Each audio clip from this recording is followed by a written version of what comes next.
Israel और America ने Ali Khamenei को मारकर यह सोच लिया था कि अब काम तमाम हो गया है, लेकिन तेहरान में उनकी एयर स्ट्राइक से उठा बारूदी धुआं देखते ही देखते पूरे मिडिल ईस्ट में छा गया। ईरान के सुप्रीम लीडर अली खामेनेई की हत्या से बौखलाई ईरानी सेना काल बनकर मिडिल ईस्ट के उन तमाम मुल्कों पर टूट पड़ी जहां जहां पर यूएस मिलिट्री बेस मौजूद हैं। ईरान ने खाड़ी के मुस्लिम देशों को भी अच्छा सबक सिखाया और उन्हें बता दिया कि मुस्लिम उम्माह से गद्दारी का क्या मतलब होता है।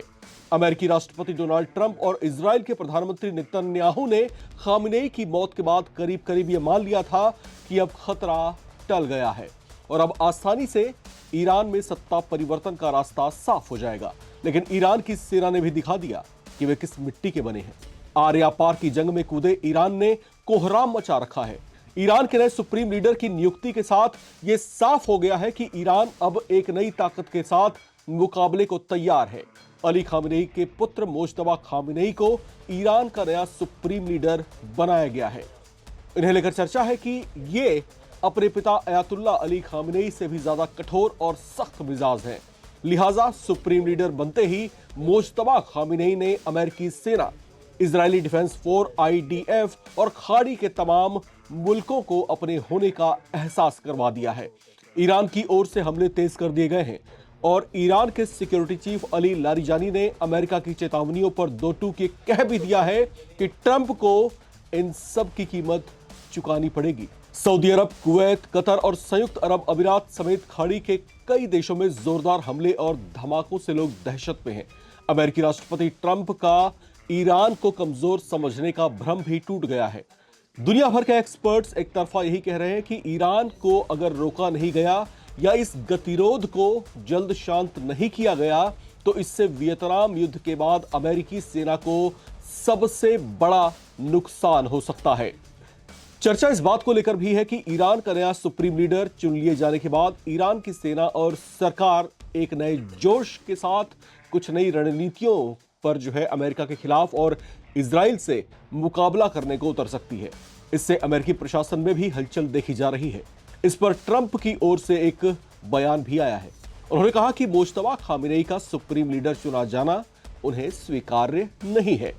अब ट्रंप से कोई ये तो पूछे कि उनसे स्वीकृति मांगी किसने थी जो उन्हें स्वीकार नहीं है। ऐसा लग रहा है जैसे ट्रंप खुद को दुनिया का अघोषित बॉस साबित करने पर तुले हुए हैं। कभी वे भारत को बोलते हैं कि ईरान युद्ध की वजह से हम आपको 1 महीने के लिए रूस से तेल खरीदने की अस्थायी छूट देते हैं, जिस पर भारत भी कह देता है कि रूस से तेल खरीदने के लिए हम किसी देश की अनुमति पर निर्भर नहीं है। बहरहाल, अमेरिकी सीआईए चीफ डेविड पेट्रेसन ने भी मोज्तबा को ईरान का सुप्रीम लीडर बनाए जाने को दुर्भाग्यपूर्ण बताया है। क्या अमेरिका सच में बेचैन है? शायद हां, क्योंकि ईरान की असेंबली ऑफ एक्सपर्ट्स के मेंबर अयातुल्लाह मोहसिन हैदरी एलेक्सिर ने सुप्रीम लीडर की नियुक्ति को लेकर बताया कि इसके चयन में इस बात का खास ध्यान रखा गया था कि ईरान का शीर्ष नेता एक ऐसा व्यक्ति होना चाहिए जिसे अमेरिका बिल्कुल भी पसंद ना करता हो। ऐसा बयान देकर ईरानी प्रशासन ने जता दिया है कि अमेरिका के साथ ईरान के संबंधों का भविष्य कैसा कड़वा और कसैला रहने वाला है। ईरान का नया सुप्रीम लीडर बनाए जाने को लेकर अली खामेनेई के बेटे मोज्तबा खामेनेई का नाम पहले से ही चर्चाओं में था। क्यों था? चलिए आपको बताते हैं। मोज्तबा खामेनेई को अपने पिता और ईरान के supreme leader Ayatollah Ali Khamenei का राइट हैंड माना जाता था, जिन्हें ईरान की पवित्र कही जाने वाली शासन व्यवस्था, जिसे विलायते फकीह कहा जाता है, उसका आध्यात्मिक प्रमुख भी बनाया गया था। ईरान के संविधान के मुताबिक सुप्रीम लीडर का चयन 88 वरिष्ठ धार्मिक विद्वानों वाली एक परिषद करती है। यह प्रक्रिया विलायते फकीह सिद्धांत पर ही आधारित है, जिसके तहत केवल किसी बड़े धार्मिक विद्वान या मौलवी को ही यह पद हासिल हो सकता है। हालांकि खामेनेई ने अपने जीवन काल में अपने उत्तराधिकारी का नाम सार्वजनिक तौर से कभी भी लेने की कोशिश नहीं की थी, लेकिन उनके निधन के बाद ईरान की धार्मिक परिषद ने उनके बेटे मोज्तबा खामेनेई को इस पद के लिए सबसे उपयुक्त पाया। मोज्तबा खामेनेई अली खामेनेई के बेटों में दूसरे नंबर के हैं, जिनका जन्म मशहद ईरान में 8 सितंबर 1969 में हुआ था। इस्लामिक शिक्षा में मोजतबा पारंगत बताए जाते हैं। 1999 में उन्होंने मौलवी बनने की तालीम पूरी की थी। ईरान की राजनीति और आध्यात्म में वे एक ऊंचा रसूख रखते हैं, जबकि ईरान के सर्वोच्च नेता अली खामेनेई के ऑफिस में उनकी भूमिका एक कमांडिंग ऑफिसर के तौर पर भी रही थी। वे पिछले 2 दशकों में IRGC के भीतर भी काफी प्रभावशाली और ताकतवर बने हुए थे।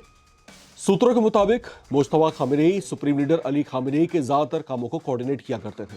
उन्हें ऐसे समय पर ईरान का नया सुप्रीम लीडर बनाया गया है जब देश युद्ध के खतरे में घिरा हुआ है और इजराइल अमेरिकी सेनाएं ईरान पर हमले कर रही हैं।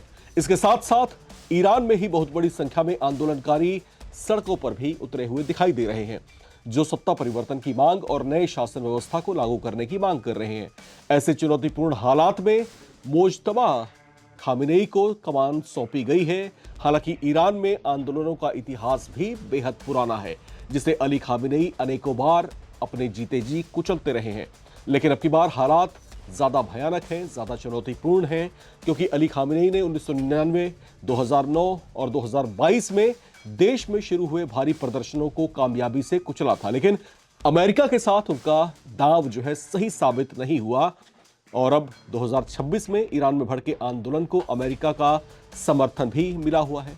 ऐसे में हालात अब की बार ज्यादा जो है विकराल महसूस हो रहे हैं। अमेरिकी राष्ट्रपति डोनाल्ड ट्रंप खुलकर ईरान के प्रदर्शनकारियों के समर्थन में पहले से ही बयान दे रहे हैं। हालांकि जिस तरह का प्रोपेगेंडा यहां पर क्रिएट किया जा रहा है या फिर करने की कोशिश की जा रही है, कहीं ना कहीं ये बताने, जताने और साबित करने की कोशिश है कि ईरान की आम जनता अपने ही इस्लामिक शासन व्यवस्था से नाखुश है। हालांकि जो ईरान की सरकार है, सेना है, वो लगातार यही बातें कह रही है कि ईरान एकजुट है। कुछ मुट्ठी भर लोग जो है बेशक आंदोलन कर रहे हों, लेकिन ईरान का दिल जो है इस समय एक साथ एकजुटता के साथ धड़क रहा है। अपने दुश्मनों को सबक सिखाने के लिए वे बेताब हैं, आतुर हैं। और अब जिस तरीके से अली खामेनेई की मौत के बाद ईरानी सेना लगातार मिडिल ईस्ट के देशों पर जो है भयंकर हमले कर रही है, एक के बाद एक धमाके कर रही है। और कुछ देशों में तो जैसे कुवैत की अगर हम बात कर लें तो वहां पर तो अमेरिका जो है वह अपना दूतावास खाली कर चुका है। इस तरह के हालात हैं। तो इस तरह के संवेदनशील हालात में स्थितियां ज्यादा बिगड़ती जा रही हैं, अमेरिका के लिए चुनौतियां बढ़ती जा रही हैं। लेकिन अब यहां पर यह भी चर्चाएं जोर पकड़ रही हैं कि क्या ईरान में नए सुप्रीम लीडर की नियुक्ति के बाद एक नए जोश, एक नई रणनीति के साथ ईरानी सेना अब आगे बढ़ेगी? क्या इस मुहिम को अब और तेज किया जाने वाला है? क्या अमेरिका की चुनौतियां, अमेरिका की परेशानियां बढ़ने वाली हैं? जैसा कि लारिजानी जो कि रक्षा प्रमुख हैं ईरान के, उन्होंने अपने एक बयान में कहा भी था। तो क्या इन खतरों का आभास अमेरिका को नहीं है? अगर है तो क्या अमेरिका किसी बड़ी रणनीति पर काम कर रहा है? क्या कोई बड़ा एक्शन प्लान उनकी तरफ से दिखाई देगा? क्योंकि ट्रंप प्रशासन पहले ही जो है दर्जन भर से ज्यादा खाड़ी देशों में जो है अमेरिकी नागरिकों को यह हिदायत दे चुका है, गाइडलाइन जारी कर चुका है कि वहां से वो फौरन निकल जाएं। तो क्या किसी बड़े एक्शन प्लान की तैयारी है? क्या होगा? पल पल की तमाम जानकारियों के साथ सबसे पहले नवभारत टाइम्स जो है आपके बीच आएगा और लगातार आप देखते रहें और बने रहें नवभारत टाइम्स के साथ।